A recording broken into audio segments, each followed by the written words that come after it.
Hello, friends. Welcome to another session of Tarakki Talks. It's always a pleasure to interact with all of you. And today in May, when we start, it almost seems like a deja vu of last year, wherein the first wave of COVID was going on when we were in a complete lockdown. Today, as we speak, of course, a few states are in lockdown and a few more are getting added to the list. But the good thing is that the human adaptability has come to the fore and we've learned how to deal with it, how to live with it. Of course, the numbers are too high for our medical system to currently hold it. And hopefully we learn from this and our medical system and infrastructure also improves. I'll probably cover more of that when I cover the NFO. But the point being that many of you would wonder that last time when this COVID pandemic, which is last year, when it came, the markets fell very sharply and there was a lot of fear. Why has it not happened this time? Why is it that the market is more resilient this time? Why is it that the market is supportive? And more importantly, what you should be doing with your money on investments. So I'll probably look at it this way, that last year when it happened, it was something which was new for all of us. We did not know what we were dealing with. Today, as we speak, even if the second wave is much bigger, we know that there is vaccines. Many of the Western countries have already vaccinated 30 to 40% of their population. In India, we believe that from July, the availability of vaccines will improve significantly. And now with even 18 to 44 years of age or 18 to 45 years of age being allowed, eventually the vaccination or inoculation will take place across everyone over the next maybe 1 year, 1.5 years at best. And that would probably make it less of an impact from a pandemic perspective. So the reason why the market is more resilient is, one, the government action is obviously already in force since last year, and in terms of the liquidity measures, in terms of the response, everything is in place. So there's no shock element in the markets. Also, from an investor behavior perspective, last year we were all in such a space of shock that the first thing we wanted to do was take out money when the markets probably fell. Today, of course, that shock is not there. Markets are in fact quite buoyant. And if you look at, more importantly, what's happening globally, this I had mentioned last time also when we spoke, with so much money being printed by the central banks. So 1 year back when the pandemic struck, the response to the pandemic was printing of money by US Central Bank, which is the Federal Reserve, by Japanese Central Bank, by China. Even India has cut interest rates and provided liquidity boosts. So if you see this huge amount of liquidity, if you look at US alone, probably $4 to $5 trillion of incremental money has been pushed in. And more importantly, unlike 2008, where the money went into the hands of the larger banks which were in trouble in US, this time the money has gone in the hands of people.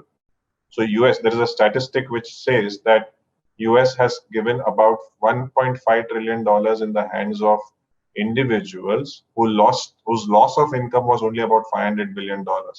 So roughly, if you see this $1.5 trillion going in the hands of investors, going in the hands of US citizens, means that they are probably going to spend more on consumption of goods and services. And when there is more consumption of goods and services, there is obviously a demand increase in all commodities. Hence, if you see, be it wheat, corn, soya, cotton, all agricultural commodities, including sugar for that matter, they are seeing an increase in their prices, significant increase in their prices compared to last year. So that commodity, agri-commodity basket is going up very sharply. Of course, closer to home, if you see the aluminium prices, copper prices, steel prices are also going up very sharply because of the demand impetus caused by the response to the pandemic. So the response to the pandemic was easy liquidity and infrastructure spending, both in US and in India. We are seeing the same kind of rhetoric. And that has meant that there is a buoyancy in the equity markets, there's a buoyancy in the economy as well. And most estimates suggest that FY22 for India, which is this financial year, will be the fastest growing year compared to any of the last 7 to 8 years. So the pandemic did impact us in FY21, but FY22 and FY23, if you look at the GDP growth, it is expected to be in double digits. And more importantly, the corporate earnings are also going to be buoyant over the next 2 years. Now, The current state of affairs, of course, in India, it's not a happy state of affairs because we are running out of medical supplies, we are running out of hospital beds in many of the cities. In Maharashtra, the situation was very bad 2 months back because Maharashtra was the epicenter. Now we are plateauing. Even in Mumbai, we are plateauing. But the other cities like Bangalore, Delhi, Hyderabad, it seems the situation is getting worse, and even in Lucknow. So it is something which we have to deal with as a country. We have to deal with as much as we can. And more importantly, I think this should be a wake up call to increase our spending on healthcare and ensure that universal availability of healthcare and good quality healthcare is one of the basic rights. We've basically reached there in terms of education. We've reached there in terms of sanitation to a great extent, but access to good quality healthcare for everyone is something which is required. So the government schemes like Ayushman and all are helping people to have that access. But the sheer numbers right now in terms of the requirement has meant that the infrastructure is not good enough to take care of the kind of volume of patients that is coming. This hopefully will be a wake up call, and we will invest a lot more on medical infrastructure, and we will see improvement in per capita availability of medicines, of hospital beds as well. Because on the World Healthcare Index, I think we rank very low, and that needs to be improved. The good news is that India has the capabilities, it has the money, it has the opportunity, it has the doctors, more importantly, and we can potentially, over the next 5 to 10 years, improve this situation in terms of the medical infrastructure significantly. Along with the fact that with China losing its, let's say, the global exporter status, many of the countries in Europe, US, even Asia are looking at India as a destination from where they can potentially import some of the finished goods or raw materials in place of China. So the China plus one sentiment, in other words, while China is the dominant supplier, we need someone else also to supply to us. And many of the Indian companies or Indian government's focus is that we should become Atmanirbhar, in other words, self-sufficient in making things in India. As you know, we probably are the second largest manufacturer of mobile phones in the world already. We are the fourth largest manufacturer of automobiles globally, I think. And the more important aspect is, be it cement, be it steel, we have the raw material within India, we have the capacity within India, be it refining capacity. So, and a lot of sun means the solar power also. The solar power growth is also something which we can take advantage of. So India, because of its length and breadth and the wide availability of resources, has always had the potential, but that potential probably got lost out in the manufacturing space over the last 20 years because of the cheap Chinese imports. And most of the Indian manufacturers became ultimately traders. They used to import from China and sell it on the ground. The things are changing. The things are changing today. We are seeing in auto ancillary, we are seeing in chemicals, the kind of boom that is happening is because China is probably getting lower in terms of its export prowess, because China is also aging as a country, right? So they're getting out of low-end, human-intensive or labor-intensive sectors like textile or polluting sectors like steel. They are kind of clamping down. So net-net, if you see, India, because of its unique ability or the unique space in which it is, that we are a very large consuming audience. We are 130, 140 crore Indians. We are going to see working population also increasing over the next 10 years. We are the only large country where working population is increasing. And in Asia, we are definitely the largest country where working population is increasing. And our GDP is also expected to be faster growing than any of the top 10 economies in the world, which essentially means that foreign investors are likely to look at India as a favorite destination. It is no surprise then that foreign institutional investors as well as foreign direct investment, meaning the money which is being pumped into the secondary markets in India, the equity markets in India, the listed shares, as well as the money which is being invested directly by foreigners into unlisted companies or even directly into listed companies through buying the increased shares from the promoters. If you look at that aspect also, India is the largest, both in terms of FDI and I think the amount of money that there is in the world, we are going to see this trend continue. commodities going up, while in the long run it is not good for India or any country, because it means inflationary environment, it means the prices of goods and services go up. But in the first 2-3 years, when commodity inflation starts or when commodity prices go up, it is extremely good for the commodity producing companies. It is extremely good for, uh, in general, the entire equity markets, because inflationary environment means that there is a pricing power for equity markets. So inflation in control is good. It's synonymous, or it's a, if I have to give an analogy, it's like blood pressure or blood sugar. Neither too high, neither too low is good, but in between, in a particular band, you are healthier. If the blood pressure is too low, it's not good for you. If the sugar goes too low, in fact, it can be more harmful than sugar being high, as you all know. So similarly, inflation being too low, that has been one of the problems globally. And inflation too high is always a problem for a country like India or any emerging market, as we had seen in 2007, 8, 9, 10, when inflation was running in double digits. So currently we are in a sweet spot. The government debt is not too high. The interest rates are low. Inflation is pretty much in control, not going out of hand, increasing, yes, but not going out of hand, which means that the corporate profitability, corporate earnings is going to improve over the next 2 years. Unlike the last 5 years, 10 years, where corporate earnings was in the low single digits. In fact, last 5 years, probably the earnings growth was only 2 to 3% CAGR. We are likely to see earnings growth improving over the next 2 to 3 years significantly because of the higher inflation and higher pricing power, higher consumer. And as a country, India is large. Historically, we've been basically investors in fixed income, and equity markets is not something which naturally comes to us. But if you look at the trend in the last 1 year or so, we've seen, I think we have a total of 7 crore or 6 crore demat accounts now, compared to maybe only 2 or 2.5 crore demat accounts maybe a year back. So we've seen massive increases in the demat account, which essentially means that a large part of the Indian population is looking at investing in equities, and which is a good sign. Obviously, the word of caution that investing in equities in buoyant markets looks very easy. So it's best left to the fund managers, it's best left to the specialists who are basically doing this on a day-to-day basis and probably can diversify your risk through a diversified portfolio as well.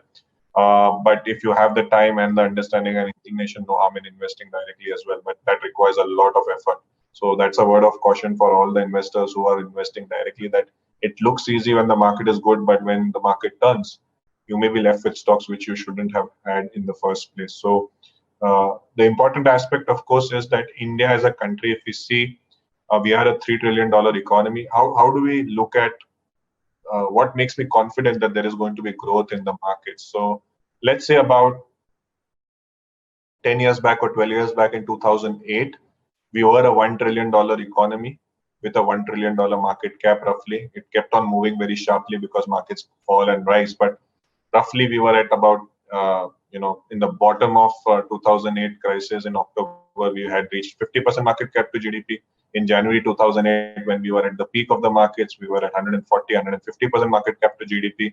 But if I have to see, we were $1 trillion GDP, $1 trillion market cap roughly average.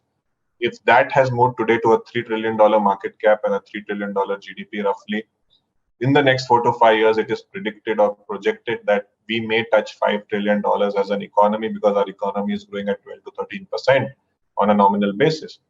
If we reach that $5 trillion, obviously what happens? What is GDP ultimately, right? GDP is the sum total of the goods and services activities which is happening in the economy.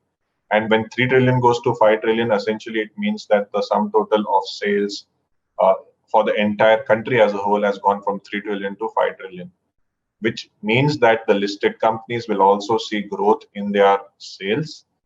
And hopefully, if their margins are intact, they'll see growth in their profitability as well. So from 3 trillion to 5 trillion, if the GDP grows, then the market cap can also grow from 3 trillion to 5 trillion potentially. And so we have another $2 trillion of market cap creation, which is possible. And the beauty of India is that we have so many sectors to invest in. It's not just one sector. There are countries in which one sector is dominant, like Indonesia is dominant in minerals, Australia is dominant in minerals and banking. In India, we have banking as a large sector, but if you look at it, we have a very buoyant information technology sector, the largest outsourcing in the world. If you look at pharma and healthcare also, we are the largest in terms of outsourcing, and we have one of the largest industries in pharma. Brazil has a large pharma industry as well. If you look at the auto industry, if you look at the cement, steel, we are the second largest producers of cement. We are the second largest producers, I beg your pardon, of steel. So India is not small in any way. And the beauty is we have so many sectors. Insurance is just about opening up in India. We've seen new companies getting listed in the insurance space. And as you know, most of the wealth which has been created by some of the richest men in the world, whom we very generally very refer to, they've become rich because of insurance as a sector helping them in their journey towards wealth creation. And in India, the good part is, be it life insurance, be it general insurance, the sector is basically now listed and investors can invest in that and benefit out of that. So it's a very wide spectrum. Two-wheelers, we are the largest in the world. Four-wheelers, like I said, fourth or fifth largest in the world. So India is not about one sector, but multiple sectors, and hence the buoyancy, hence the optimism. And manufacturing sector in India, which was in a very big pain, infrastructure, construction sector, which has gone through a pain from 2013 to 2021. Now there is hope that it will revive and things will look better. So we believe that this pandemic is a wake-up call, but it's something which is also teaching us the importance of asset allocation. In general, if we see, and what we've been speaking every time that we basically interact, for most investors who do not understand markets, who do not have the time to decide how much money should go in equities, how much money should go in debt within equities, which stocks should be bought, which sectors should be bought, for them, balance advantage fund as a category is perfect. We believe that you don't have to worry too much then once you are investing in a balance advantage fund category about how much should go in equity, how much should go in debt. You need not, no, there's no model which is perfect. There is nothing which is perfect. But if you stick to discipline of buying low, selling high, if you stick to the discipline of committing for the long term, and if you stick to the discipline of being in the right sectors and stocks, which the fund manager does, then as an experience for you, it basically improves that much more. So balance advantage fund category becomes a core investment for most investors who are looking at conservative way of investing in the market. In the last 7 years, growth investing has worked very well. We believe time has come for value to start doing very well, because value as a sector has been an underperformer. There are enough special situations which are also panning out in India today. So there are enough special situation stocks which are available. So both Value Discovery Fund and India Opportunities Fund try to capture value and special situations respectively. And for those investors who are looking at fully invested funds, they may want to have a look at allocating to Value Discovery or India Opportunities Fund in their overall portfolio allocation. The sector, of course, where the maximum focus is right now, and last 2 days we've seen enough noise also happening, enough positive noise, I should say, or positive news flow. There is talk that Obamacare will be brought back in US. There is talk that, not just talk, I think US government has allowed non-patent, or they've basically said that the vaccines can be produced by anyone and everyone without worrying about patent infringements, which is a very positive thing for the Indian pharma industry. And hence, if we see the last 2-3 days, in general, the pharma industry or the pharmaceutical sector has been in flavor as far as the market is concerned. But if we go back 1 year as well, the last 1 year pharma sector has done well. But like any sectoral fund, each sector has its ups and downs. So pharma sector did exceedingly well between 2010 and 2015. Then it had 4 years of negative return between 2016, 17, 18, 19. Each of these 4 calendar years individually also, the pharma sector was negative. So it is coming out of a 4.5 year lull. Yes, 2020 was good. Yes, the stock markets have rewarded pharma companies very well. Many of them are at all-time highs. But we believe that with Indian middle class population reaching 50 crore Indians, with our per capita GDP crossing $2,000, which means the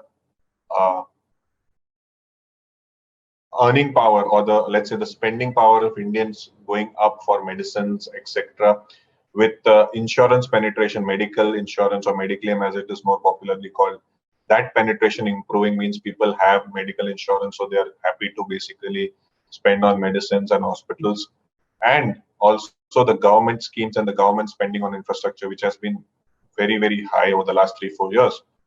All of this means that for the next 5 years, 10 years, 15 years, we may see a growth in the Indian pharma industry, India pharma sector.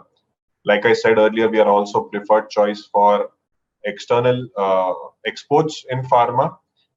As high as $16 billion was the export. If I have to convert it into rupees crores, it is roughly about 1,10,000 to 1,20,000 crores of exports in pharma in last year. And if you look at this year, we are on track to basically cross $21 billion, which is essentially roughly 1.5 lakh crores in pharma exports. So Indian pharma companies are large. Indian pharma companies are world renowned. And as an investor, if you want to participate in the large pharma companies, in a group of pharma companies, what better way than trying to basically invest in a healthcare ETF? With this thought process, with this objective in mind, we are launching the NFO of ICICI Prudential Healthcare ETF. It starts today on 6th of May. It will end on 14th of May. Minimum investment is 1,000 and then multiples of one thereof. And if we see from an investor fit perspective, all of you will resonate the fact that our own expenses on medicines, on hospitals is increasing exponentially. Any small disease, we go to a doctor, we're spending a lot of money on the medicines. So medicines are becoming expensive.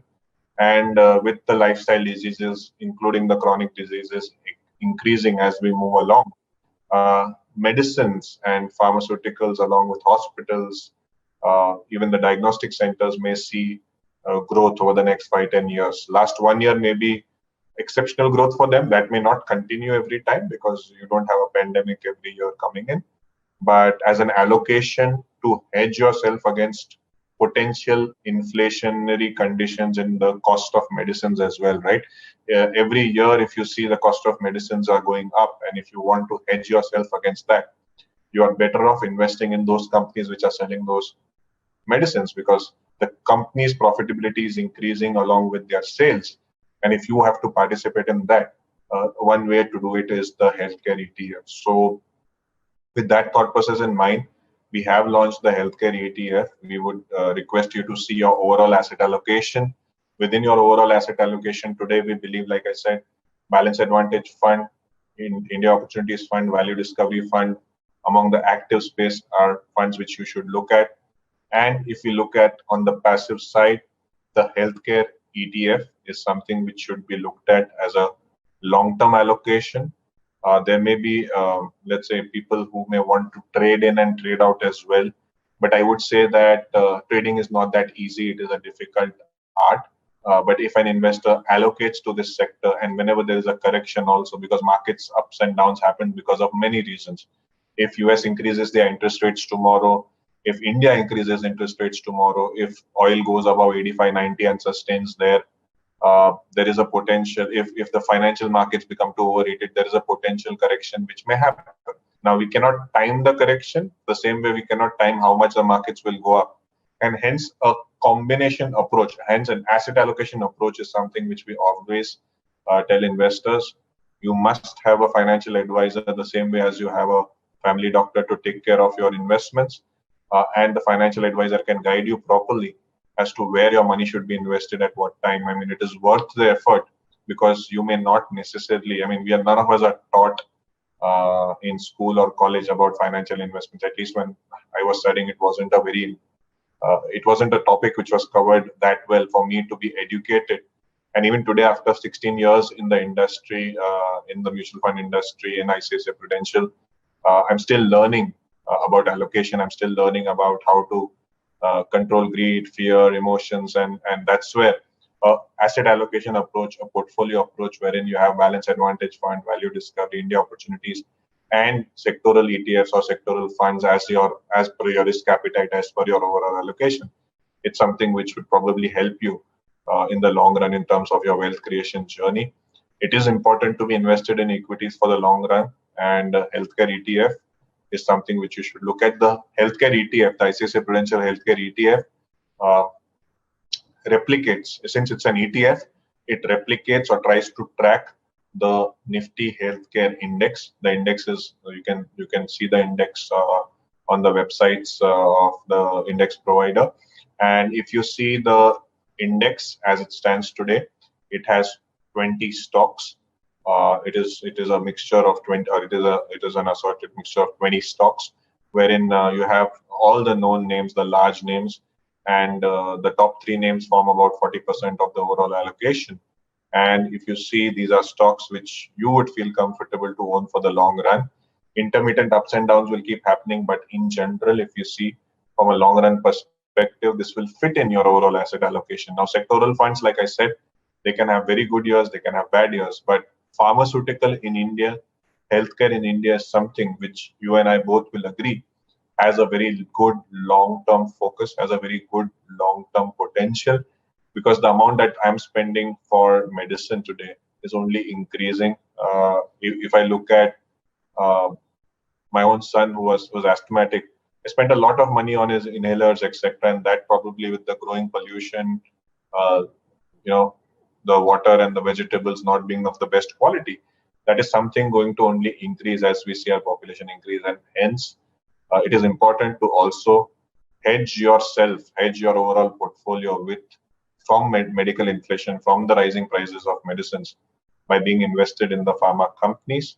And that's where probably the healthcare ETF as part of your overall allocation can help you immensely. With that, again, just the NFO closes on 14th of May. It starts today. You can invest through various mediums which you generally invest in the NFOs of the mutual funds. And if there are any other queries, etc., I'd just like to take some of the questions which may have come online, and then we'll probably end the session in another 10 minutes or so. So I'll just take up some of the questions which you have posted on the chat box. Mr. Venkatesh Kandulo has inquired where we need to invest this, as this ETF is not showing on ICICI account. Okay, so there are, you can eventually, or maybe today there may be some snacks, but you will be able to invest your normal route through the iPruTouch app or through the website. If you're having any issues, you may probably want to reach out to our customer service, and they'll also be happy to probably help you in that. But be rest assured that all the normal modes of investment, which is iPruTouch, etc., it will be enabled. If it's not enabled so far, it will be enabled by day end or tomorrow. So you will be able to invest in it. As you know, the NFO is open till 14th of May. So even if you invest tomorrow or day after, there is no problem. And either on the website or on the iPruTouch app, you will be able to invest in it seamlessly. The next question is from Mr. Narinder Singh. Is it a right strategy to invest lump sum occasionally only when stock market is down for 2 to 3%? Now, that's a very good question, and it is a question which probably many investors have, that whenever markets fall, I will invest.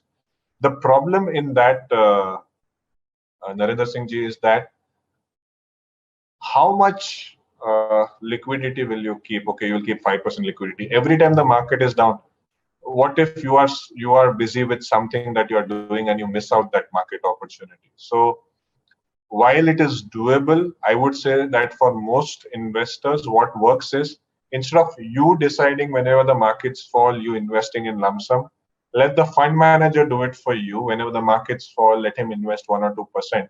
This is exactly the concept of balance advantage fund, where suppose the markets are down. Suppose let's take an example like today. If the markets are up, if the markets have gone up, and our models tell us that we need to reduce equity level, the balance advantage fund will sell, and eventually bring down your equity level. And if the markets fall tomorrow by say 2%, balance advantage fund will buy 2 or 3% from the money that you are given him. So instead of keeping the money with you, trying to time the market, trying to see whenever the fall happens, it is better off you investing in a balance advantage fund and allowing the fund manager to do the allocation for you. And we feel that that's a better strategy. Otherwise, yes, the strategy of investing whenever the markets fall is also not a bad strategy, just that it will require execution, Also, it will require a lot of effort to see the market every day. And probably for those who are not, let's say, into the business of markets or into the equity markets, you may be having a profession, you may be a teacher, you may be a businessman, you may be a doctor. It's best to avoid seeing markets every day. Markets obviously have their own charm, but if you want to be, let's say, your greed and fear and emotion, if you want to keep it in check, it's best not to see the markets every day. It's best to have an asset allocation plan in your mind set up once in a year, and then following it without having to see the markets every day, because markets do have the tendency, if you see it every day, you may feel that, okay, today the markets are down, tomorrow also they may fall because the negative news will continue and you may miss out. So avoiding all of that is something which will which will help you if you are invested in the balanced advantage fund. The next question is from DP. How is this fund different from pharma and diagnostic fund? Thank you for asking that question, sir. About 2.5 years back, I think in 2018, if I'm not mistaken, we basically launched the Pharma, Healthcare and Diagnostics Fund on the active side, which is run by the fund manager. And after the first 1.5, 2 years of that fund were pretty much, let's say, stable to not such a great experience, because the pharma industry was going through a lull. And if you look at last 1 year, it has simply taken off and all the stocks have done very well in that. That's an active fund. That's a fund in which the fund manager can buy any stock at any percentage that the likes. It's an active fund. And even if it's a small cap, mid cap, the fund manager can have a higher allocation to that. While this is an ETF, it's a passive fund. Here, the fund manager does not choose the percentage or the stock.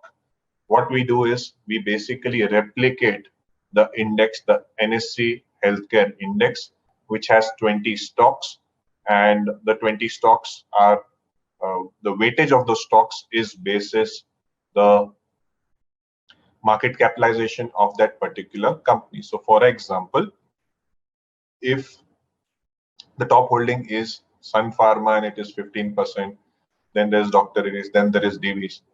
The ETF will follow the index and try to keep the same stocks, same weightage as much as possible. That's how the ETF/index funds work. They simply follow the index. They do not take active calls, and hence this fund is different from the pharma, healthcare and diagnostics, which is the PhD fund.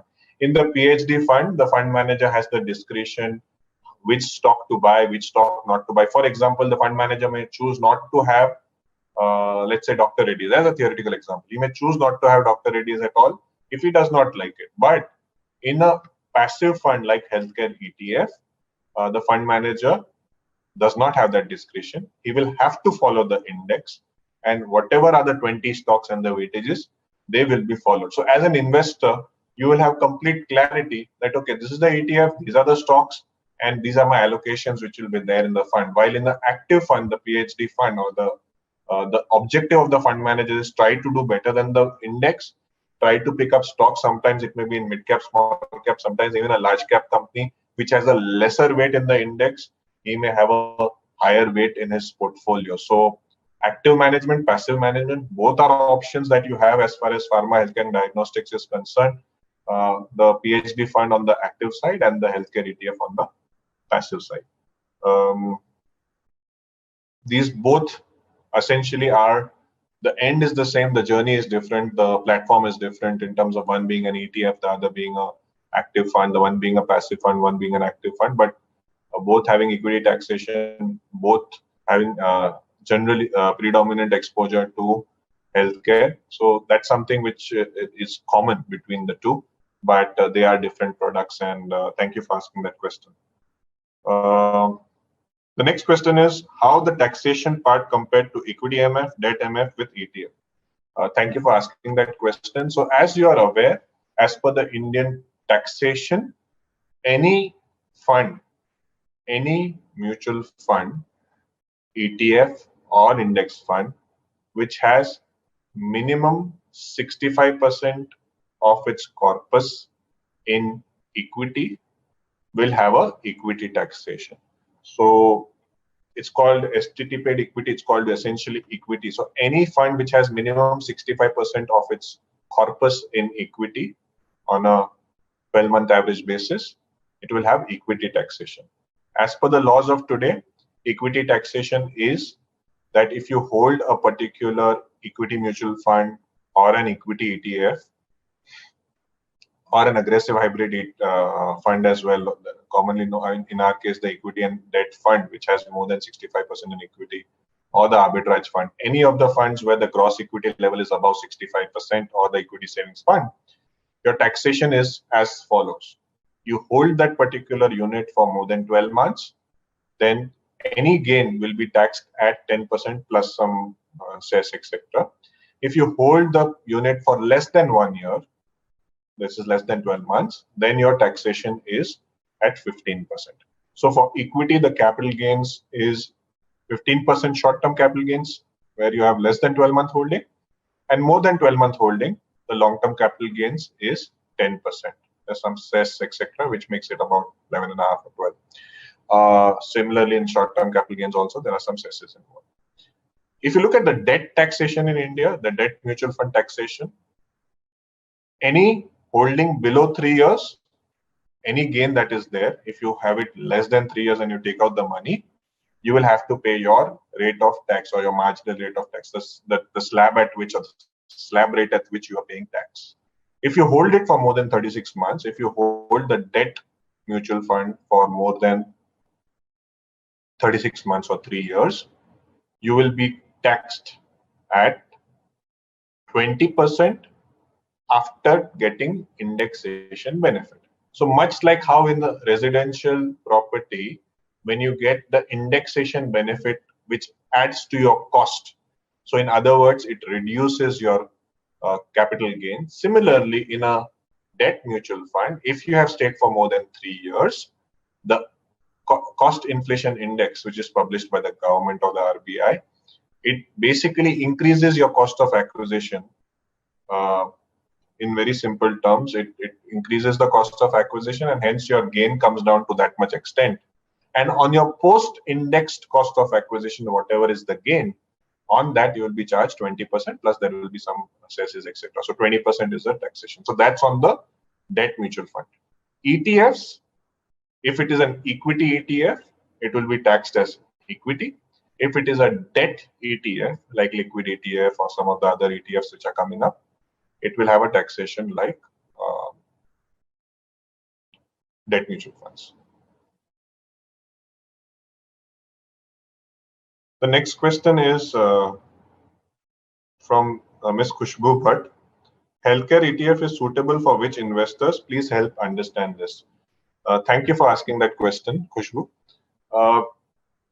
Medicines are a primary requirement for all of us. I think we are at a stage where access to medicines will probably become a universal truth, much similarly how we have access to education. Right to education, through the Right to Education Bill which the government got, meant that all Indians had the right to basic education until I think 7th standard or 12th standard, I'm not too sure. Similarly, with Ayushman Bharat, with the kind of various activities and programs which the government is doing, access to healthcare is also something which will become a basic right, or which needs to be a basic right, right? So if you're unwell, you need that medical care. And today, if we see, all of us at some point of time would require medicine. So as an investor, think about it. If you are spending on something, right, why not invest in that same thing? It is something which is probably going to be safer in the long run. When I say safe, I'm not saying that the stocks can't fall. All that I'm saying is that if the medical or the medicines are going to be more expensive, if the pharmaceutical companies are going to see growth because of global and local factors, why not you as an investor participate in it? Now, of course, a better time to participate in it was 2 years back, 3 years back, 1 year back, when the prices were lower. But that does not mean that the prices 2 years, 5 years, 4 years, 3 years down the line may not be higher. That's something which is difficult to predict. And that's where the overall asset allocation matters.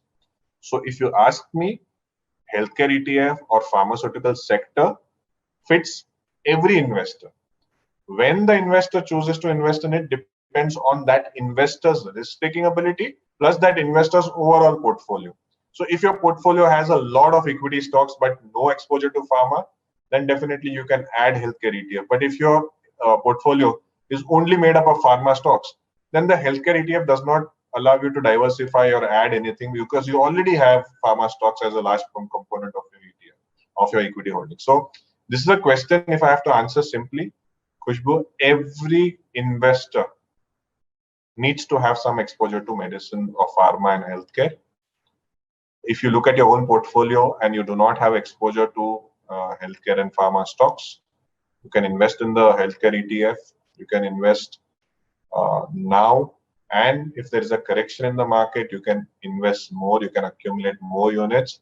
And eventually in 5 years, 10 years, 15 years, 20 years time, you will find that whatever you invested today, courtesy the growth in the underlying companies, courtesy the growth, and you're getting a diversified basket of 20 stocks. It's not like you're investing in one stock that if something goes wrong with that one stock, you will be in trouble. You are investing in a diversified basket of 20 stocks, which in the long run, as a consolidated group of representation of the entire Indian pharma and healthcare sector, will hopefully give you the experience of participating in India's healthcare growth, in India's growth in medicines and pharmaceuticals. And that's where it fits every investor. You can choose to invest small quantity every month. And when there is a fall in the market, increase your holding.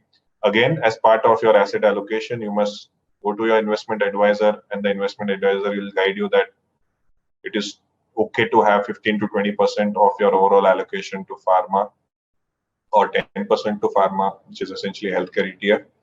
These are decisions, of course, which the financial advisor who knows your entire portfolio and your commitments, your responsibilities, your cash flow requirements, your your obligations as they stand today, they can guide you better. But as with limited information, I feel that a combination of Balance Advantage Fund, Value Discovery, India Opportunities, and Healthcare ETF, along with maybe one or two other ETFs which may suit the investor, it is a good combination to basically start with your equity journey.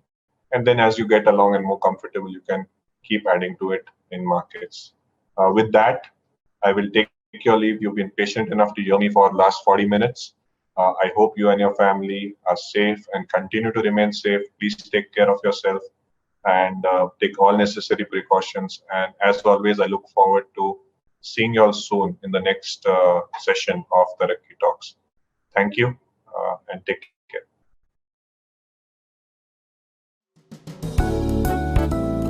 Mutual fund investments are subject to market risks.